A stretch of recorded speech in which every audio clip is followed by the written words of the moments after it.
puasa Senin, kalau dilanjutkan ke hari Rabu itu puasa Yaumul Bid, ya, Ayyamul Bayad, tanggal 13, 14, 15 ya Sya'ban.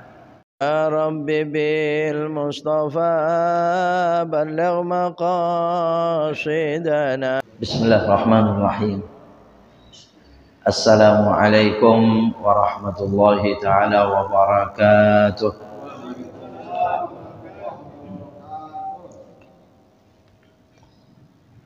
Alhamdulillahi rabbil alamin.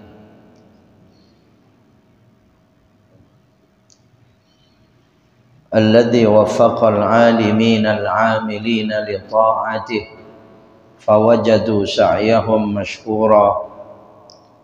أشهد أن لا إله إلا الله وحده لا شريك له الذي بسط للتائبين بساط كرمه فأصبح وزرهم وذنوبهم مغفورا.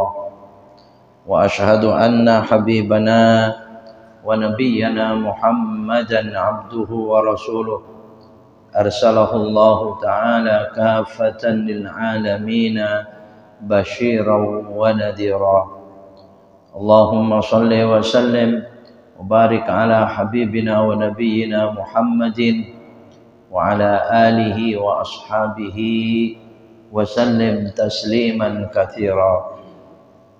سبحانك لا علم لنا إلا ما علمتنا إنك أنت العليم الحكيم فعلمنا علوما نافعة في الدين والدنيا والآخرة.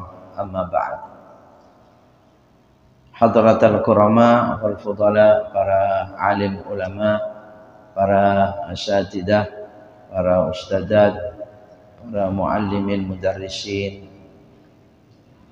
segenap tamir dan pengurus Masjid Al-Mubarak, segenap tokoh masyarakat dan sepuh masyarakat sekitarnya, khususnya yang ikut hadir bersama-sama, seluruhnya yang hadir, bapak-bapak, saudara sekalian, insyaallah kita semua hamba-hamba Allah yang senantiasa dimuliakan oleh Allah Subhanahu wa taala.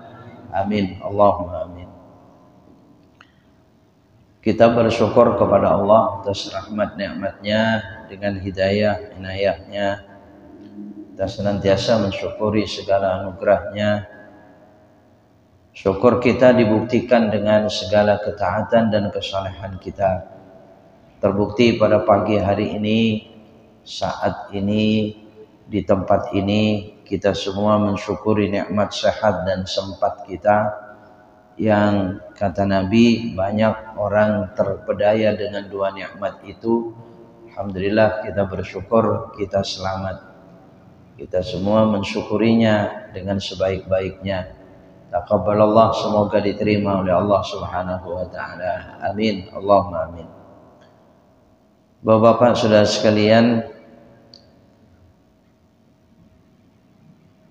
kajian kita pagi hari ini seperti biasa kita mengkaji ilmu fikih yang biasanya masih dalam bab taharah, bab wudu dan sekitarnya. Namun untuk pagi hari ini mungkin kajian fikih kita berkenaan bagian daripada Ramadan. Wallahu a'lam, kita mengingat-ingat kembali atau menumbuhkan rasa semangat kita yang tinggi, insyaallah saling mengingatkan di antara kita semua.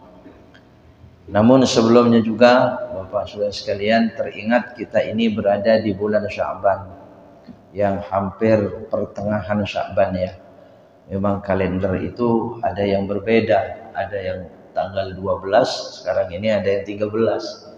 Bahkan yang 12 itu sepertinya lebih masyhur karena besok hari Selasa malam Rabu itu banyak yang menjadikannya sebagai pertengahan Sya'ban.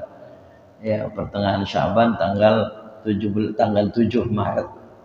Tanggal 7 Maret ini yakni Selasa malam Rabu. Yaitu soal biasa di dalam tanggal Hijriyah itu seperti itu ya.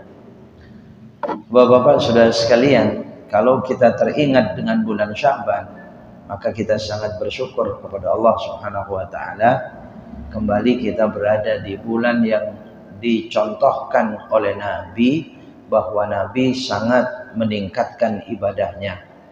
Malam hari dengan sholatnya, siang hari dengan puasanya.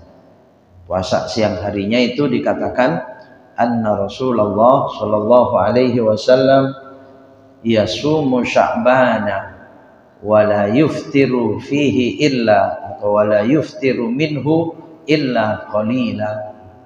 Jadi Nabi sallallahu alaihi wasallam puasa semua bulan Sya'ban ini, tidak membatalkan puasanya kecuali sedikit. Artinya Nabi lebih banyak puasa daripada tidaknya. Ya, kalau di hari-hari lain misalnya Senin Kamis, ya itu kan banyakkan tidak puasanya. Nah, kalau di bulan Sya'ban ini paling banyaknya puasa Nabi, puasa sunnahnya. Iya, apalagi besok hari Senin ini, itu berlipat-lipat keutamaan. Puasa Senin kalau dilanjutkan ke hari Rabu itu puasa Yaumul Bid, ya, Ayyamul Bayad, tanggal 13, 14, 15 ya Sya'ban. Kemudian ditambah lagi memang puasa Sya'ban. Ya sekalipun ya kita tetap puasanya secara mutlak saja karena ibadah kepada Allah. Nah itu kalau besok hari Senin. Malam harinya Nabi Shallallahu Alaihi Wasallam dalam riwayat katakan memperbanyak salat. Apalagi di malam pertengahan nisfu Sya'ban itu, di malam pertengahan Sya'ban itu Nabi sangat memperbanyak salat. Bahkan dalam satu riwayatnya Aisyah radhiyallahu anha meriwayatkan suatu malam di bulan Sya'ban itu saya masuk kamar bersama Nabi. Saya tidur hatta nimtu, sampai saya tertidur bersama Nabi. Ya, kemudian begitu saya terbangun dari tidur saya, kata Aisyah radhiyallahu anha, saya melihat Nabi tidak terlihat di samping saya. Ya. Summastaiqattu falam ajidhu. Saya bangun dan saya tidak mendapatkan Nabi di samping saya. Faqumtu fawajadtuhu yusalli. Saya bangun dan saya mencari Nabi. Nabi sedang apa? Nabi kemana? Ternyata saya mendapatkan Nabi sholat. Nah ini Pak, jadi para sahabat, apalagi istri beliau, ya memang begitu. Apa yang dilakukan Nabi, apa gerak-gerik Nabi, Nabi kemana, Nabi berada di mana, itu dicari, diperhatikan. Yang akhirnya Aisyah radhiyallahu anha bercerita. Ya, karena bercerita, ya itulah riwayat hadis. Riwayat Aisyah radhiyallahu anha. Kalau beliau tidak cerita, ya nggak sampai cerita itu kepada kita sekarang. Kalau dicari daripada riwayat yang lain, para sahabat ya nggak ketemu. Karena Abu Bakar misalnya, itu ayahanda Aisyah radhiyallahu anha, ya nggak melihat.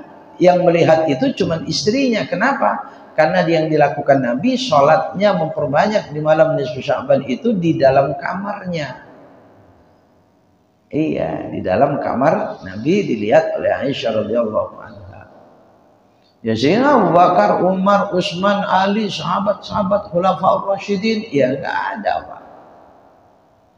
Iya, jadi kalau tidak melalui Aisyah nggak ketemu hadisnya. Nah, nanti orang kalau begitu mencari, menurut Abu Hurairah tidak ada semua, Abdullah bin Umar, Abdullah bin Mas'ud nggak ada. Ya akhirnya itu tidak ada hadisnya. Wah, ya. Nah, ini hati-hati begitu. Tapi kalau melalui Aisyah radhiyallahu anha, ya ada. Nah, beliau bercerita semacam itu. Saya suatu malam masuk kamar di bulan Sya'ban itu, tidur bersama Nabi. Saya terbangun, saya lihat Nabi tidak di sampingku. Saya bangun, saya cari Nabi, ternyata Nabi sedang sholat. Diperhatikan, sholat lagi, ila nisfil lail, sampai pertengahan malam. Berarti tidurnya dari sebelum pertengahan malam Pak. Rahimakumullah. Ya, fa khaffafal qiyam. Nabi SAW cara sholatnya itu berdirinya ringan. Artinya berdiri Nabi sholatnya itu tidak terlalu memanjangkan bacaan. Yang dibaca surahnya bukan surah-surah panjang. Seperti tahajud beliau yang lain. Surah-surah pendek dibacanya.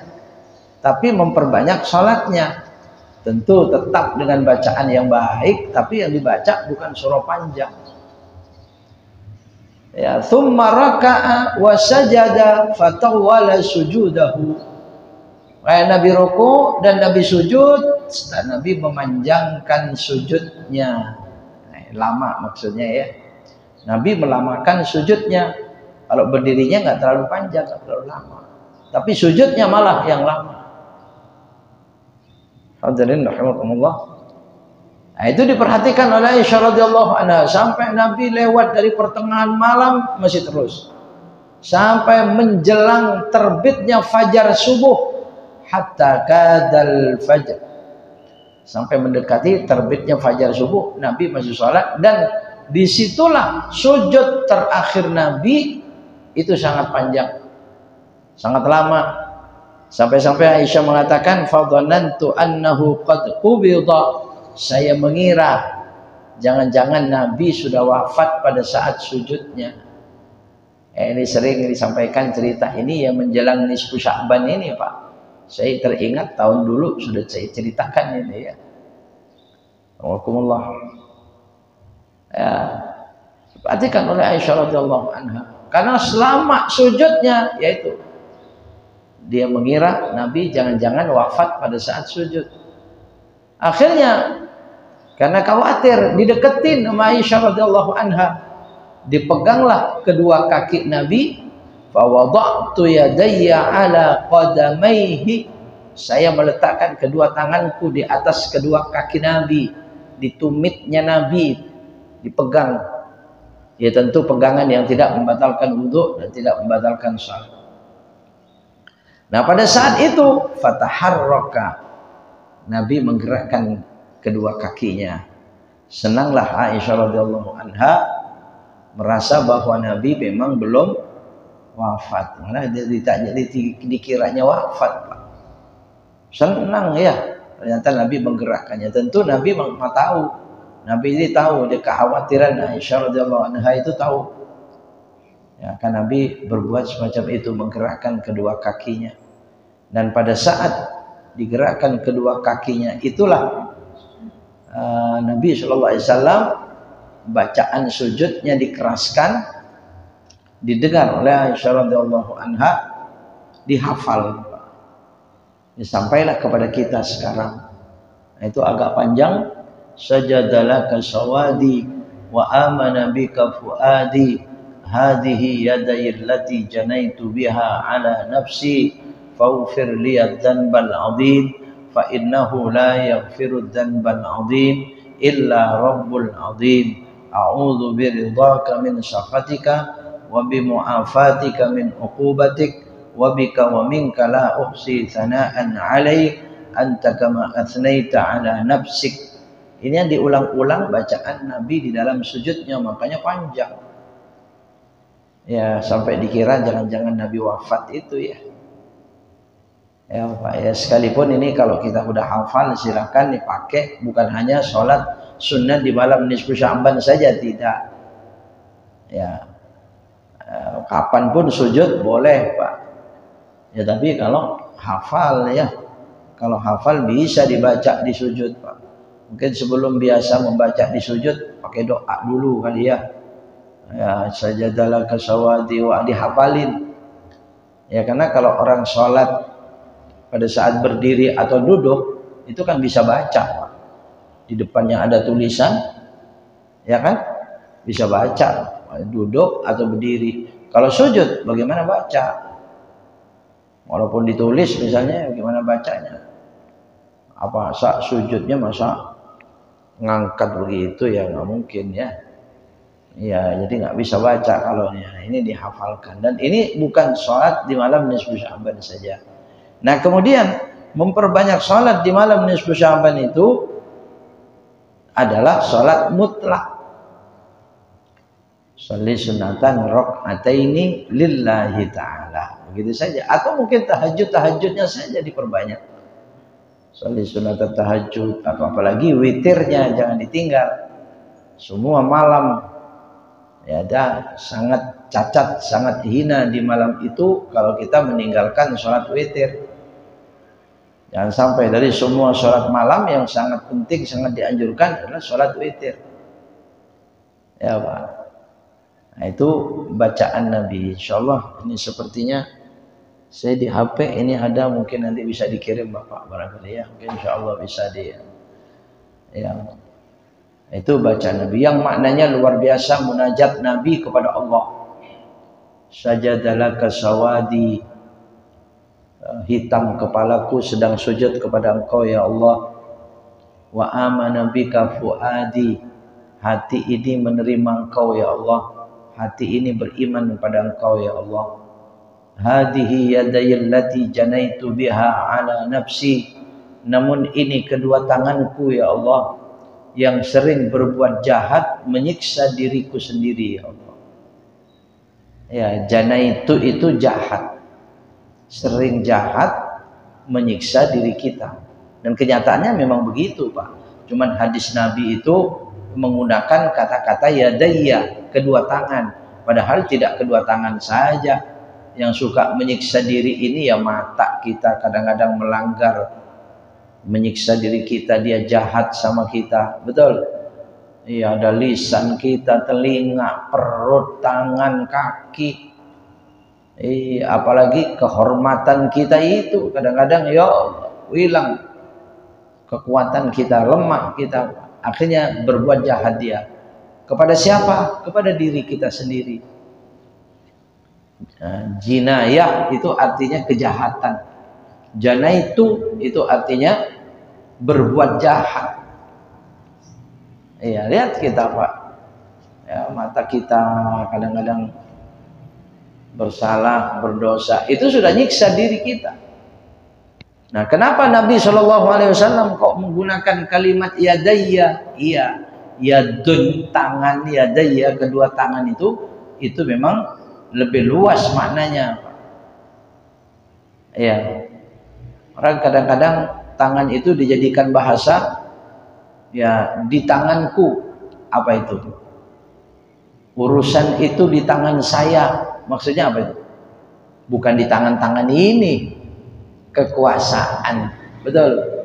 Tangan itu kekuasaan, sehingga berapa banyak orang dengan kekuasaannya jahat.